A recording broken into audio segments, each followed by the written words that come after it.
Welcome to the week. There's people walking in front of me. Anyways, it's good. It's bank holiday Monday. It's sunny. I've got to change things up today and do my welcome to the week on my walk because I am busy this week. I was in my fields on Saturday after the do, and it was mostly to do with the fact of progress and all those sort of things. And yes, obviously I know we're grateful for where we are, but at the same time I've got a lot more to give. And I sort of realised on Saturday that nobody is coming to save me, that I am the author of my own story, and if I want progression, then I have to do the things that create it. So time to just get things moving, start being a little bit more intentional. Not that I haven't been, but to really be like, okay, there's an edge here, or the possibility of an edge, and I'm going to create it. And if it's tough, that's fine, because I'm just going to push through it, because that's a success mentality. So for this week, focus is on making some progress with the back testing, which I have done already, and I am going live tomorrow. Not live as in chuck everything at it, but I'm going to take my small 5k funded, and I'm also going to use my PERS on some very small risk, and we're going to see how this starts going on a live format, so I'll be able to give a little bit of an update on some live trading too as well this week. So on a lovely Sunday bank holiday morning, let's have a little bit of positivity. We're going to get this going. It is Wednesday morning and I'm walking into work. Early start for me this morning. Early start for me this morning, 4 a.m. Out of bed I was, early. However, early start, early finish. I have got a limit order on for a trade. I was like, even though it's just the tiniest personal one this morning, I put it on and I just thought, wow, like, I just felt a bit insecure, a bit like, oh, what if the first one's a loss? If I have to put it as a loss on the group, blah blah blah. Rubbish, absolute rubbish. Shouldn't be thinking like that. Can't help yourself, can't suppress the thoughts, as someone says, but it's good to recognise them. Massive, obviously, move on. So I'm trading UJ, but massive move on UJ in the preceding sessions. So every part of me was sort of like, oh, I feel like there's a big retrace in this, but I would have taken it in back testing, so I will take it. And I think that's the rule, isn't it? Got to look at it. If you would have taken it in back testing, good or bad, got to do it. So yes, that's how we are. See if that clicks in. Not clicked in yet, and catch you up later. Hi. I thought it might be quite nice to talk about what I've actually been doing back testing, because, for example, the challenges and stuff of the vlogs have sort of had to take a bit of a back seat. I was very mindful of what was said to me about making sure you're putting your energy in the right places, and the challenges are great, but for me, absolute priority at the moment is the back testing, because that's what's going to make me dollar if I can sort my edge out. So I thought I'd actually go through how I actually did it, and if it's useful to somebody else, then great, and if not, wow, you're about to find out a bit about back testing. So I thought I'd go through that now, because I actually found it really interesting, because at the beginning I didn't have a clue where to start, and I've sort of layered it as I go. So the first thing I did was I started with a concept, just an idea, and the idea was based off of what I was already doing. So what I was doing, which worked for me, is that I wake up at 5:45 every morning, 5:45, and I go to work at 6:10. So that window is absolutely perfect for me to trade in, because once I start getting to work, I can't actually guarantee what time I'm going to have, and to be able to sit down and get distracted and people want to talk to me, standard stuff. So it was very important to me that I had a strategy that would be able to be, the charts would be checked in the morning, and I could use limit orders if necessary. And that's sort of what I was doing with EU.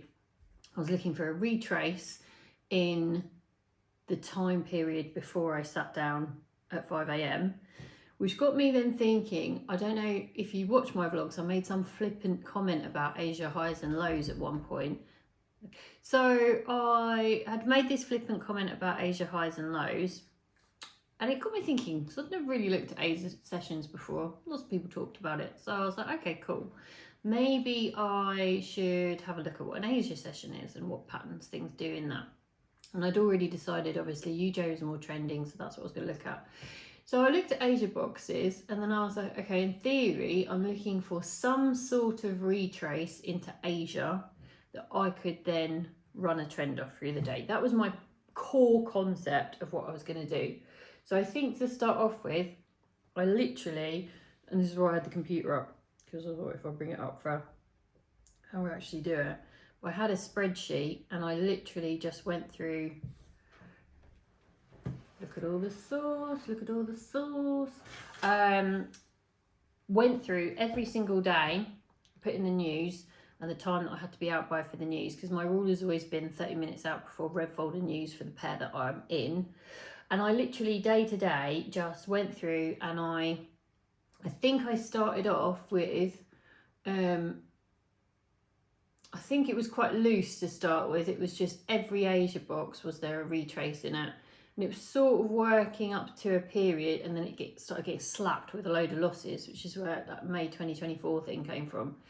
So I stopped and I was like, okay, what am I going to do next? So I went back to the clear wins that I'd already marked up on the chart, and I could see that within those clear wins there was a defining characteristic, which every time I saw it, which in this case was an impulse in Asia, that it was more likely to be successful. So that's the next thing I did. So I layered that all over the top, and to begin with I was using my entry points as sort of based off the price action of the last few candles of Asia. And then yet again, got another period, got absolutely slapped with some losses. So this time I looked at the losses and I was like, is there anything in common with the losses that I could use to say, okay, that's a bad example of the trade. Another filter, looked at the entry point and then relayered it again. And what I've been doing as I've been going through is I started off with a concept in mind, but I had no R. So I had no TP, no stop loss. And I didn't know how I was going to define them. I decided pretty soon in I was going to use an ATR stop, which is obviously the volatility that I talked about that gave me the problems right at the beginning of my vlogs. Because then that meant that the fixed stop was never going to be an issue because it would just adjust with the volatility. So that was what I decided was some form of ATR stop and some form of TP based off that. So what I did is on every trade I recorded the max favourable excursion, how many pips did it run before it reversed in any 1 day time period, or before news, or whatever the cash out period would be. And I kept that for every single one. And I also recorded the minimum stop loss which each trade would need to stay in. And then I added like 3 or 4 pips on top just to make sure that it had a little bit of a buffer. And then what I did is during certain points, I then started running the data through ChatGPT, a bit early once or twice because that's what caused all the issues before. But it became clear as I started doing the runnings, and I tried different stops with this. That's what I said. So I said, can you try me a variant of stops for ATR 2, 2.1, 2, 3, 4, 5, all the way to say ATR 3, because then the stops were quite big. I tried ATR 1s and stuff like that, and it was like clearly not going to happen. And then what I did is once I started narrowing down the area of ATR stops, which would seem to be the most profitable, what I did is in conjunction got it to compare TPs. So I was like, okay, tell me what the most profitable stop and TP combination would be for ATR2 as a stop. And then we go through, and then what I did is if there were some that were looking, because it would come out as a curve where there would be sort of optimum entry, and then what I would do is I would start looking at that in conjunction with win rate, because ultimately what I didn't want was a mega profitable R overall at the sacrifice of a bad win rate, so that I would have to take a lot of losses to get there. And then kept putting the data in, kept refining. So I started off, I did like a year, 2 years. I'm on my 3rd year now, and I've been doing the same thing each time as I go. And I also kept a back testing notes document. So what I did is I kept that beside me, and anything, I say beside me on the computer, and anything that I noticed coming up as I went through on back testing, I started to jot down in notes. And I started to notice, for example, Wednesdays were really profitable. Also started noticing Tuesdays were quite profitable, and I noticed Fridays were quite profitable. Ultimately, what I did is I got, again, GPT to go through and tell me what the most profitable days were. And it became very clear that Wednesdays were mega profitable. They were like the most profitable by far. Maybe that's because the direction and the trend is sort of established during the week, but for whatever reason, my system that I've found loves Wednesdays. So when I was doing that, something that my coach mentor said in one of the coffees we do, like charts calls, gave me a little food for thought, and he talked about weighted risk. And he was like, if you have certain days of the week or certain situations that are a bit more profitable, maybe you could up the risk on those. And I thought it was a very, very good idea. So then I started playing about with risk as well. So now I'm at this stage where I haven't got quite all the same data is done. Once it's done, I'm going to make sure I've overlaid it so it's all correct. But there is for me, an edge that looks like on days and situations that are more profitable. So there's a certain A+ setup. Wednesdays, buys on Wednesdays are very good, but Wednesdays in particular, and no news days seem to be very common across like the whole 3-year sample that they are. I mean, I think no news days was like stand out better than the rest, which makes sense because you don't have to cut off before the bigger news. So what I decided to do was try for a weighted risk scenario where on Wednesdays, say I'm operating at a standard 1% risk, then add an extra 0.25% risk if it is a non-news day, and 0.25% risk if it's a Wednesday. So instead of risking 1%, you're risking 1.5% on a Wednesday. And I think that sort of combination of weighted risk is really quite interesting because it really did bump up the average R on a year-to-year basis in the strat. So that's what I'm playing with at the moment. That's how I came about it. That's how I layered it. The next step I started thinking about was trade frequency, because this is a strategy that doesn't set up all that much. I think average trades are like 3 a month, which is fine, but some months you got nothing. Cat, if you walk in front of, oh, you little minx, get off, come on now. Onto the chair, thank you. Don't work with children and animals. The trade frequency is pretty limited, so some months there wasn't a trade at all. And that point is now where I'm looking to add something complementary in, that basically where I have those big gaps, a month, 6 weeks, whatever, I have something else to be able to run in amongst that. At the moment, it's looking like it might be DAX, and strangely, it might be a bit of a pivot because I might go off support and resistance, but a lot of work to be done there. So long story short, that is how I progressed from a core concept all the way through up to a more developed and gradual edge. Yes, it's taken me a long time, a very long time. I've been doing it when I've been sitting watching TV and things like that. But I just committed to it to be that ultimately, if I want to make thousands of pounds trading, I have to do things that will be labour intensive potentially to set myself in that position. It is ridiculous to think you can pick a role like trading, make double the amount of a doctor's surgery and not put doctor's role and not put any work in. Really, I mean, I'm sure there are some people out there who manage it and are, fair play to you. But ultimately, getting to that level and staying at that level, we often say in group, it's like peak performance. You have to remain at peak performance. And sometimes it's going to involve a bit of research and stuff like that. I'm sure other people don't necessarily do it in the same way. And who knows, only time's going to tell if that's actually going to be successful. But for me, I feel like that is how I best evolve something with those layers. So that's it. So this week, I just thought I'd tell you a little bit about what I've been doing for the back testing. And next week, we'll go do something fun. Bye. Also, as I go on my walk for steps, if you haven't used GPT for data before, make sure you do two things. Top tips. One, have a pre-written script of everything you want it to check.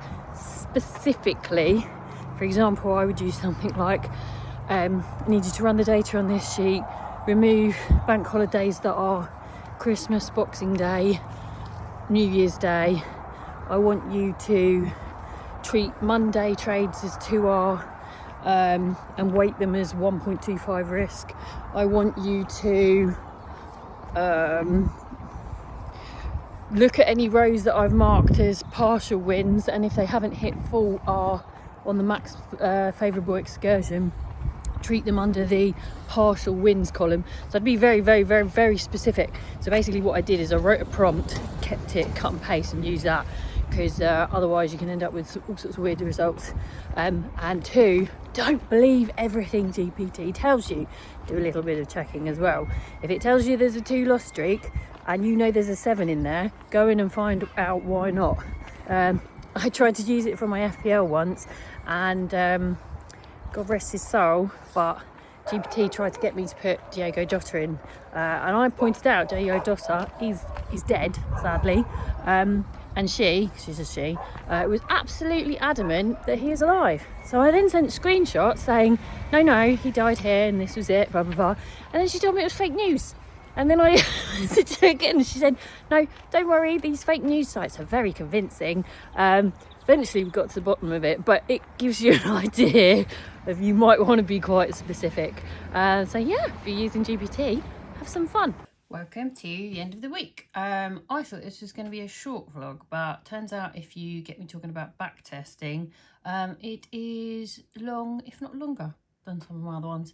So, summary to the week. Obviously, I went live. I was obviously had a limit order on, I think, for Wednesday.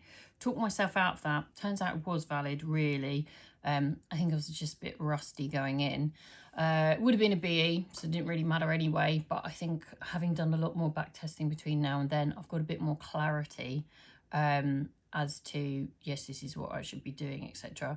And ultimately, there's nothing to be scared of. Like, I've got to get over this fear of losses or how they're judged or whatever the case may be, and just do it and just see where it goes. Like, if I try out this new edge and I lose my accounts, then that's okay. We just go back and refine and we go again. Like, as we always say, the only reason you would actually be failing is if you stopped entirely. So that's it from this week. Next week I am going to do a challenge again, and I'm going to do something exciting and something, let's say, that a lot of people might struggle to do. So we'll see how that goes. And that's it. Bye.